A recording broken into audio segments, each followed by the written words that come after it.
Aku mau ngomong sesuatu yang mungkin agak nggak enak didengar tentang pengabaian. Pengabaian itu awalnya kecil banget, halus, nggak kelihatan bahaya. Tapi kalau kamu terus biarkan, lama-lama dia tumbuh. Awalnya cuma kamu menunda satu hal, lalu dua hal, lalu kamu mulai mengabaikan perasaanmu sendiri, mengabaikan batasanmu, mengabaikan hal-hal yang sebenarnya penting buat kamu. Dan yang paling bahaya dari pengabaian itu bukan soal tugas yang nggak selesai, tapi soal bagaimana dia pelan-pelan menggerus rasa percaya diri kamu. Karena setiap kali kamu membiarkan sesuatu yang gak sehat tetap ada di hidupmu, entah itu hubungan, kebiasaan, pola pikir, atau lingkungan, kamu sebenarnya sedang bilang ke dirimu sendiri bahwa kamu pantas menerima itu dan bikin kamu mulai merasa seolah-olah kamu gak sepenting itu. Kalau kamu masih bertahan pada sesuatu yang jelas-jelas sudah tidak baik buat kamu bukan sedang bersabar. Kamu sedang melukai dirimu sendiri secara perlahan. Dan biasanya kita suka cari kambing hitam.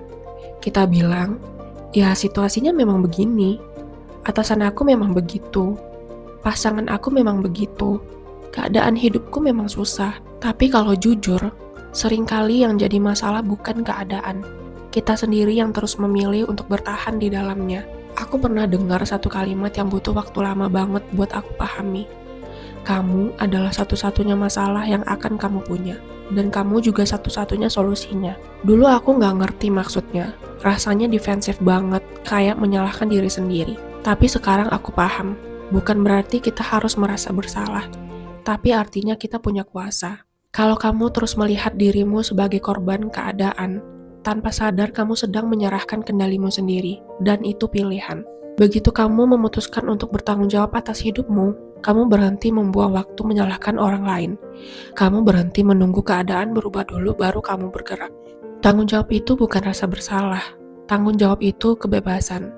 Masalahnya, banyak orang mengira kalau mereka bertanggung jawab atas hidupnya, berarti semua kesalahan adalah aib pribadi.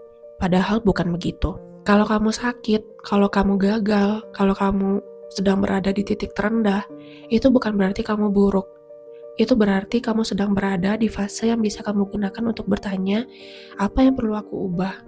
Karena hidup yang kita jalani hari ini adalah hasil dari apa yang kita yakini mungkin untuk diri kita sendiri. Apa yang kamu miliki sekarang adalah duplikasi dari apa yang secara bawah sadar kamu rasa pantas kamu dapatkan. Kebanyakan orang hidup dari memori masa lalu, dari pengalaman yang pernah gagal, dari trauma, dari omongan orang, tapi jarang yang hidup dari imajinasi masa depannya. Aku mau kamu mulai hidup dari visi, bukan dari sejarah. Karena setiap kali kamu membayangkan dirimu melakukan sesuatu yang lebih besar, akan ada suara kecil di kepala kamu yang bilang nggak bisa. Dan suara itu bukan kebenaran, itu hanya rekaman lama. Kepercayaan diri itu bukan sesuatu yang orang lain bisa kasih ke kamu. Aku bisa menyemangati kamu, orang lain bisa support kamu, tapi kepercayaan diri itu dibangun dari dalam, dan kamu sebenarnya punya itu. Kalau kamu merindukan versi dirimu yang lebih percaya diri, itu berarti versi itu pernah ada. Kamu cuma lagi terhalang, bukan kehilangan. Masalahnya, kita terlalu familiar sama diri sendiri sampai kita meremehkan diri sendiri. Kita percaya orang lain bisa sukses, tapi kita tidak. Padahal, orang-orang yang terlihat luar biasa itu seringkali enggak lebih pintar dari kamu. Mereka cuma punya sikap yang berbeda terhadap diri mereka sendiri. Mereka menganggap bahwa mereka layak berhasil, dan sikap itu mengubah segalanya. Perubahan itu pasti, tapi banyak orang takut berubah karena perubahan terasa nggak nyaman. Padahal, perubahan adalah kesempatan. Sikap kita terhadap perubahan menentukan kualitas hidup kita. Kalau kamu terus memandang hidup dari lensa gelap, semuanya akan terlihat suram. Kalau kamu memilih melihat peluang, hidup akan terasa berbeda. Siapa yang benar? Sebenarnya, dunia ini netral. Yang menentukan pengalamanmu adalah lensa yang kamu pakai, dan lensa itu pilihan. Banyak orang bilang suasana hati mereka tergantung apa yang terjadi di luar. Padahal, yang benar adalah kamu memberi izin pada dunia luar untuk mempengaruhi dunia kamu. Kamu gak harus bereaksi terhadap semuanya. Kamu bisa memilih respons. Kamu bisa memilih damai daripada debat. memilih memaafkan daripada membenci, memilih melihat pelajaran daripada merasa dihukum. Itu semua pilihan, dan kebahagiaan itu bukan hasil keadaan sempurna. Kebahagiaan itu kebiasaan cara melihat. Momen paling damai dalam hidup biasanya terjadi saat kamu sepenuhnya hadir, saat kamu benar-benar tenggelam dalam apa yang kamu lakukan, bukan saat kamu overthinking. Overthinking justru sering jadi sumber penderitaan. Ada kecerdasan alami dalam tubuh dan intuisi kita yang sering lebih pintar daripada pikiran kita. Tapi, pikiran yang terlalu berisik bisa menutup suara itu. Coba ingat momen paling bahagia dalam hidupmu. Di momen paling indah itu, kamu tidak sedang menghitung, membandingkan, atau menganalisis. Kamu hanya merasakan. Makanya, lakukan lebih banyak hal yang bikin kamu lupa waktu. Main musik, jalan di alam, baca, berkarya, main sama anak, apapun yang bikin kamu keluar dari kepala dan masuk ke momen. Melakukan hal yang kamu cintai, bukan egois.